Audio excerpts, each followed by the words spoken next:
কি বলবেন? এবং দুই সদস্যই কিন্তু আপনাদের দল। দেখুন, আমার কাছে এরকম এখনও পর্যন্ত সেরকম কিছু অভিযোগ আসেনি, কিন্তু সাধারণ মানুষের জন্য এই আবাস যোজনার টাকা সরকার সরাসরি ওদের ব্যাঙ্ক অ্যাকাউন্টে দিচ্ছে। কিন্তু যদি এরকম কোনো অভিযোগ আসে বা এরকম কোনো কিছু যদি প্রমাণিত হয়, তাহলে এটা অবশ্যই অন্যায়। এটা কখনোই মেনে নেওয়া যায় না। সেক্ষেত্রে আমাদের ব্লক প্রশাসনের পক্ষ থেকে যতটা যা তদন্ত করার আমরা অবশ্যই দেখব। যদি সেরকম কিছু অভিযোগ আসে আমরা অবশ্যই দেখব। এটা কোনো মতেই মানানসই ব্যাপার নয়। একটা সাধারণ মানুষের যেটা ছাদের জন্য তারা যাতে সুস্থভাবে বাঁচে, এরকম বিভিন্ন রকম প্রকল্প সরকারের তরফ থেকে দেওয়া হয়ে থাকে।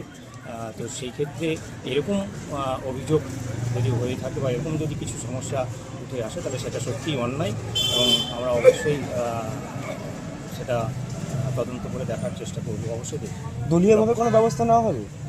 দেখুন, সেটা তো আমাদের দলের যারা প্রতিপক্ষ আছেন তাদের সেটা ম্যাটার, সেটা তারা দেখবেন। আমরা আমাদের এম থেকে যেটা করার সেটা।